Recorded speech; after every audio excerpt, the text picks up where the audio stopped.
All right, Jesse on Fire, welcome back to the channel. Do I look a little bit disheveled? I am disheveled, okay? This is how I woke up this morning, and I did so much stuff. I'm so busy right now. You guys have no idea. I'm starting the most exciting business of all time. I will say this. I thought about this yesterday, and I could stand by it, that if you would have asked me 6 months ago, think of like the best case scenario for a business that you could found with partners and like who you'd be in business with and, how that would go. Literally think of the absolute best case scenario. And I would have gone, la, la, la, la, la, to come up with something relating to Dana White or whatever. It would not have been as cool as what I'm actually doing, okay? I'm just going to say that out loud right now. And I'm going to lay that down. You guys have heard me talk about this. I want to do this, I want to do this. You know what, ideal scenario, this is better. It's better, okay? So when you guys hear about it, you're gonna go, God damn, that is better. So anyway, I'm excited to tell you guys, but I can't tell you yet. So, so I got that going on. I'm moving from California to Texas. I'm buying a house that I'm trying to close on in the next 2 days. It is utter chaos, okay?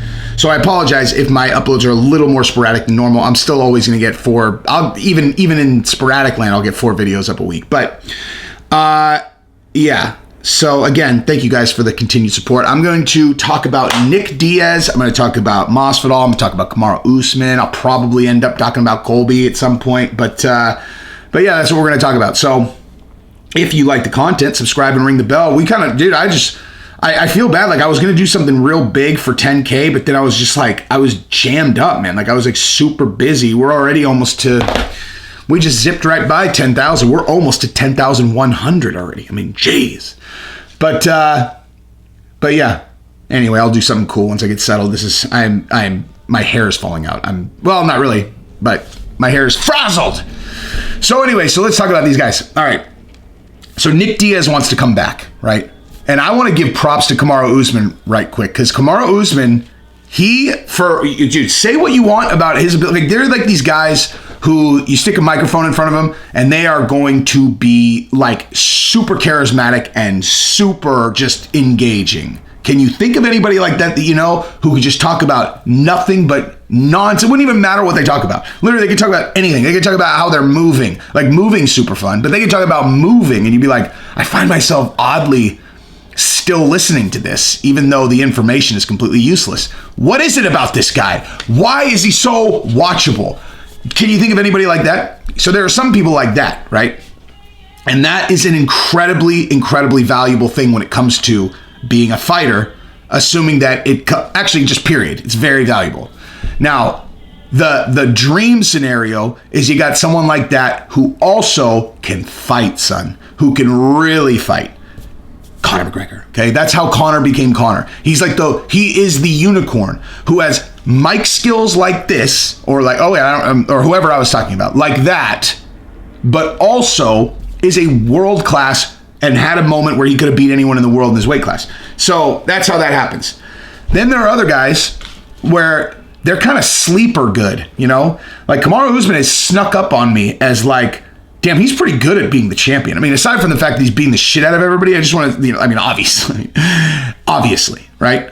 But now, I mean, listen, Tyron Woodley beat the shit out of people for a long time. GSP was so good for so long that it was just kind of like, oh, it's GSP.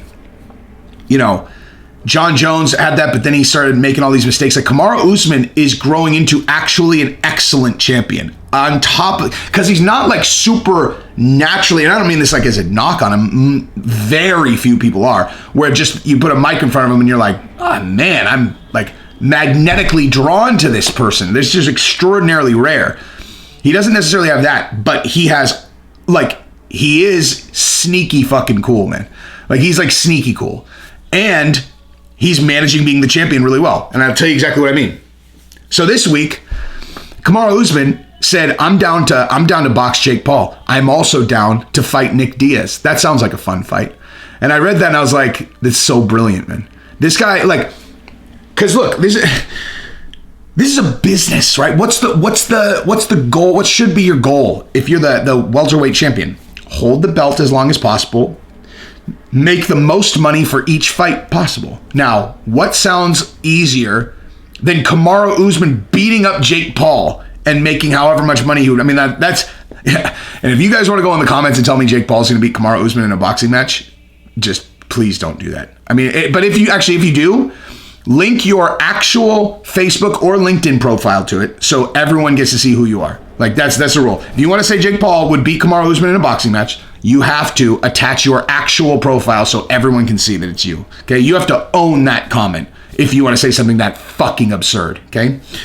Also, what does Nick Diaz look like to Kamaru Usman? Right? Is Nick Diaz going to fetch a lot of pay-per-view buys? I'm buying. I mean, I would buy no matter what, but everybody's buying that fight, right? And what contender looks like easier work to Kamaru Usman than Nick Diaz? Okay, Nick Diaz 5 years ago would have been easy work for Kamaru Usman, most likely. Current state, hasn't fought in 5 or 6 years, whatever. I mean, is there a matchup where Kamaru Usman is going to be a bigger favorite than that? Now, look, Nick Diaz is super tough, but I mean, it's Kamaru Usman, man. Like, he's annihilated everyone.